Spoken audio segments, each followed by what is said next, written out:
کائنات کے تاجدار نے امت کو بتایا ہے اعمالکم اموالکم، تمہارے جیسے اعمال ہوں گے تمہارے اوپر ایسے ہی حکمران ہوں گے۔ آج فیصلہ ہم نے خود کرنا ہے کہ ہمارے اعمال کس کیٹیگری کے ہیں، ہماری سوچ، ہماری فکر، ہمارا عقیدہ، ہمارا نظریہ کس کیٹیگری کا ہے۔ ہم نے اس ملک کو اسلام کے نام پر لیا اور 27ویں رات کو اللہ نے عطا کیا، اور آج اس ملک کے ساتھ ہمارا جو رویہ ہے میں سمجھتا ہوں کہ اس کی مثال بنی اسرائیل میں بھی نہیں ملتی۔ بنی اسرائیل میں، بنی اسرائیل کے حوالے سے آتا ہے قرآن میں کہ بنی اسرائیل قوموں میں سے بدترین قسم کی عہد شکن قوم، میں سمجھتا ہوں کہ پاکستانی قوم سے بڑی عہد شکن قوم کی تاریخ میں کوئی نہیں آئی۔ اس رات کو تو ہمارے بڑوں نے، اکابر نے اللہ سے کیا وعدہ کیا تھا، ہمارے لیڈروں نے کیا وعدہ کیا تھا کہ اللہ جب ملک بن جائے گا اسلام کا نظام آ جائے گا، اور 74 سال سے یہ لوگ اسلام کے انتظار میں بیٹھے ہوئے، اور بوڑھے بیچارے جنہوں نے اس ہجرت کے منظر کو اپنی آنکھوں سے دیکھا تھا، آج وہ دنیا کے اندر سے سسکیاں لیتے ہوئے اپنی زندگی گزار کر چلے گئے، لیکن ان کی زندگی میں اسلام نافذ نہ ہو سکا۔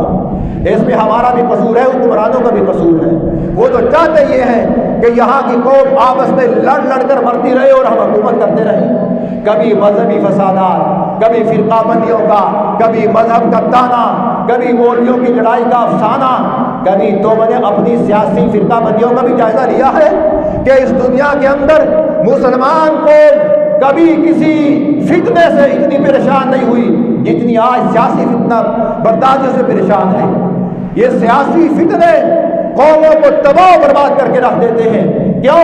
ان کی وجہ سے حکومتیں بنتی ہیں اور حکومتیں ٹوٹتی ہیں، ان کی وجہ سے ملک پروان چڑھتا ہے، ان کی وجہ سے ملک تباہ و برباد ہوتے ہیں۔ آج سیاسی اختلافات کو کوئی توجہ نہیں دی جاتی، کہتے ہیں یہ ہمارا سیاسی اختلاف ہے۔ وہ اس سیاسی اختلافات نے جس قوم کو تباہ و برباد کیا ہے، ایک دوسرے کی ٹانگ کھینچنا یہ ہمارا وتیرہ بن چکا ہے۔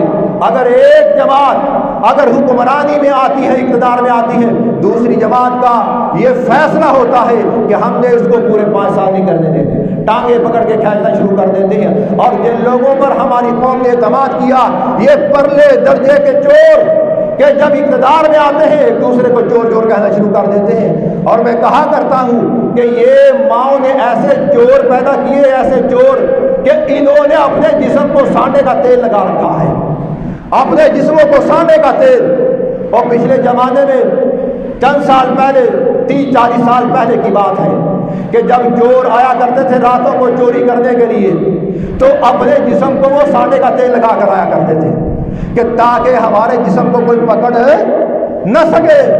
اور ان لوگوں نے بھی خدا کی قسم سانڈے کا تیل لگایا ہوا ہے، ان کے لیے نہ کوئی عدالت ہے، نہ ان کو قانون ہاتھ ڈالتا ہے۔ جو مرضی کرتے پھرے، قوم کا پیسہ اٹھا کر دوسرے ممالک میں جمع کروا دیا اور خزانے کو خالی کر کے رکھ دیا، لیکن مجال ہے ان چوروں اور ڈاکوؤں کو کہ ہاتھ ڈالنے۔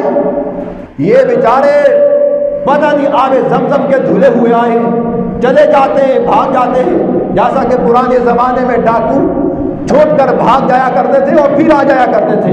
یہ بھی ایسے ہی ڈاکو ہیں، چلے جاتے ہیں آ جاتے ہیں، چلے جاتے ہیں آ جاتے ہیں۔ میرے پیارو، ان کو اقتدار کی بساطی آپ لوگوں نے فراہم کی ہے، اس میں آپ کا بھی قصور ہے۔